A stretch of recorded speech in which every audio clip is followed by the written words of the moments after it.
유리피해 극복 기념물이 유네스코 기록 유산 등재가 된 것은요, 피해 지역 주민과 자원봉사자들 그리고 우리 모두의 큰 기쁨입니다. 먼저 하나님 앞에 영광을 올려드립니다. 1919년 3월 1일 운동 이후에 분열된 한국교회가 하나가 되어지는 이러한 복된 시간이었습니다. 내가 간 것이 아니라 하나님께서 부르셨습니다. 그동안 우리는요, 너나 할 것 없이 하나님께서 창조하신 창조의 세계를 개발과 또한 성장이라고 하는 미명 아래 파괴해 온 것이 사실입니다. 우리의 실수로 죽음 가운데 있던 서해안을 회복시키는 일은요, 너무도 당연한 일이었습니다. 우리는 어느 기관이나 또한 기업이 책임을 묻기 위해 가지고 서해안으로 달려간 것이 아니라 환경오염과 생태계 파괴에 더러워진 우리의 양심을 닦기 위하여서 서해안으로 달려갔습니다. 단언컨대 서해안의 기적은 한국교회로부터 시작이 되었다고 하는 것입니다. 두 번째로 123만 2,322명, 대한민국을 비롯한 세계의 20여 개국 나라의 자원봉사자들께 이 영광을 함께 나누고자 합니다. 알렉산드나 나폴레옹, 또한 칭기스칸들은요, 그들이 가지고 있는 힘을 가지고 세계를 제패한 적이 있습니다. 그러나 우리는 그들을 아름답다고 말하지는 않습니다. 우리가 아름답다고 말할 수 있는 분들은 알버트 슈바이처, 오드리 헵번, 마더 테레사 같은 분들, 이분들을 우리는 아름답다라고 말을 합니다. 자원봉사, 세상에서 가장 숭고하고 가장 겸손한 말이기도 합니다. 한국교회 봉사단은 이 일을 해왔고 또한 하고 있고 앞으로도 할 것입니다. 그 결과 서해안의 자연은요, 10년 만에 완전히 회복이 되었습니다. 세 번째로 바다 생태계에 감사하고자 합니다. 인간이 할 수 있는 일이 있고 또한 자연이 할 수 있는 일이 있습니다. 자연이 할 수 있는 일을 가지고 흔히 환경이 정화되는 것은 이것은 회전원파법 또한 활성원위법이라고 하는데 자연이 스스로 회복할 수 있는 능력은 한 세대 약 50여 년 정도 가야만이 회복이 가능합니다. 고맙게도 자연은 자원봉사자들의 손길을 거부하지 않았고 우리는 순순히 받아주었습니다. 그래서 우리는 가서 회복하는 데에 도움을 주었던 것입니다. 네 번째 마지막으로 제가 감히 제안을 드리고자 합니다. 건강한 자연과 환경, 생태계를 물려주지 않게 되면요, 아무리 많은 유산을 물려준다 할지라도 그 유산은 아무런 소용이 없을 것입니다. 이번 기회에 한국교회 봉사단과 또한 정부에서는 환경 노벨상이 만들어질 수 있도록 한번 연구해 주시고 또한 검토해 주셨으면 합니다. 더 나아가서 태안 유리피해 극복 기념관에 오시게 되면요, 여러분들의 땀과 또한 여러분들의 눈물의 흔적을 그 결과를 한눈에 볼 수가 있습니다. 많이 방문하셔서 여러분들이 아름다운 흔적들을 여러분 잘 보고 갈 수 있기를 바랍니다. 마지막으로 기념관에는 명예의 전당이라고 하는 코너가 있습니다. 이 코너에는 자원봉사자로 다녀갔던 분들이 이름이 다 기록이 되어져 있어요. 제가 여기 올라올 때에 사진을 보내주신 우리 김태형 목사님, 또한 오정인 목사님, 또한 김삼원 목사님, 이 세 분들의 이름을 여기 올라오기 전에 명예의 전당에 올리고 왔습니다. 근데 제 이름은 없어요. 아직 올리지 못했습니다. 정리하겠습니다. 한국교회 자원봉사는 과거형이 아니라 현재 미래형인 줄로 믿습니다. 감사합니다.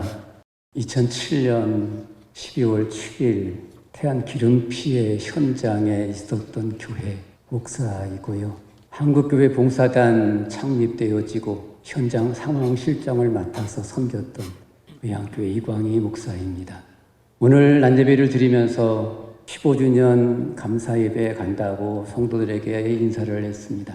뭐라고 인사하고 올까요? 하나같이 나오는 목소리가 있었습니다. 감사하다고 전해주고 오세요. 저희 교회는 크지 않습니다. 약 80여 명 모이는 교회인데 모두가 똑같이 약속이라도 한 것처럼 감사하다고 전해주고 오라고 했습니다. 우리 한국교회 봉사단 임역원 여러분 정말 감사를 드립니다.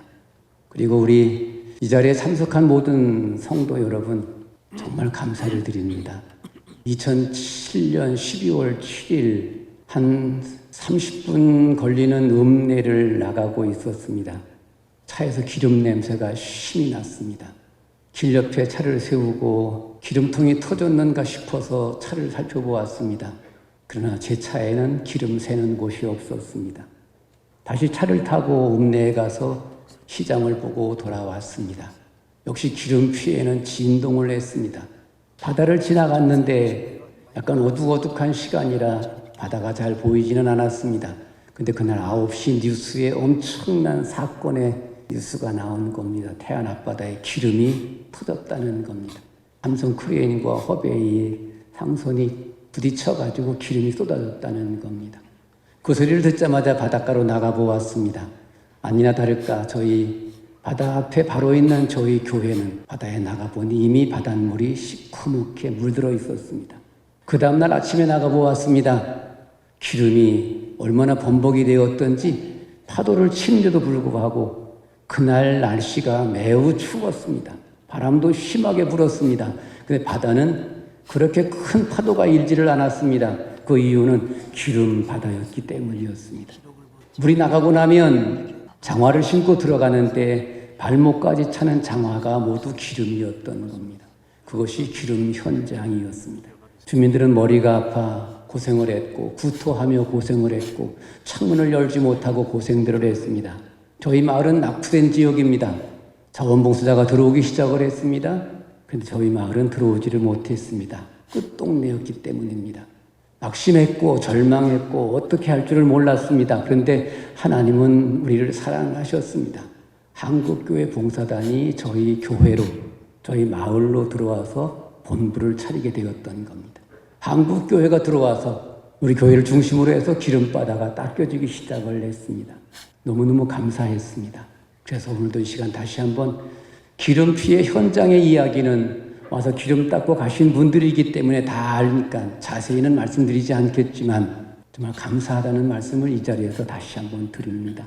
이름 없이 빛도 없이 교회가 성도들이 함께 와서 기름 닦아준 곳 현장의 소리입니다. 감사하다는 소리가 넘쳐나고 있습니다. 현장의 소리입니다. 지금은 깨끗하다고 그렇게 자랑하고 있습니다. 기름 피해 입었던 지역이 어디였느냐고 찾아보라고 큰 소리 치고 있습니다. 저는 믿습니다. 시작도 하나님이 하셨고 진행도 하나님이 하셨고 마무리도 하나님이 하셨습니다. 재밌는 이야기가 있습니다. 한국 힘내세요. 한국교회가 함께합니다. 현수막이 여기저기 걸렸습니다. 그런데 한국교회가 엄청나게 저희 마을에 들어왔던 겁니다. 하루아침 새벽 기도를 마치면 이미 관광버스 5-6대가 저희 교회 마당에 와서 있습니다. 거제도, 부산, 멀리서 오신 분들이 밤새 올라오신 분들입니다. 새벽 기도 마치면 저희 교회로 모셔드립니다. 들어와서 몸을 녹이면서 가지고 온 간식과 아침을 잡숫니다. 김밥을 잡숫고 라면을 끓여드리고 커피를 끓여드리고 빵을 드리고 그리고 방제복 모든 걸 갖추어서 나갑니다. 물때가 맞아야만 나갈 수가 있습니다. 그렇게 시작되는 하루가 기름을 닦고 돌아가면 7, 8시가 되어지고 돌아가고 난 후에 입었던 옷들과 장비들을 정리하고 특별히 장화를 정리하는 시간은 2시간, 3시간 걸려야만 했습니다. 11시, 12시, 1시까지 기름 뒷정리를 해야만 했고요. 아침 4시면 여전히 새벽 기도 일어나서 새벽 기도를 하고 하루를 시작했던 날들 정말 막말로 죽을 똥 살 똥 모르고 했습니다. 그런데 하나님은 힘 주셨고 한국교회가 힘내세요라는 현수막 한마디에 힘을 냈고 여기까지 달려왔고 5월 31일 바다의 날을 끝으로 해서 방제작업 마칠 때에 의향바다는 태안 바다는 깨끗한 바다가 되었습니다. 정말 다시 한번 한국교회 봉사단을 중심으로 해서 이름 없이 빛도 없이 와서 기름 닦아준 모든 교회 성도들에게 그리고 교회 성도는 아니지만 우리 한국 국민들에게 현장에 있었던 목사로서 정말 감사함을 드립니다. 정말 고맙습니다. 현장은 깨끗해졌습니다. 그것도 아주 깨끗해졌습니다. 기름 피해 흔적은 찾아볼 수도 없습니다. 감사합니다.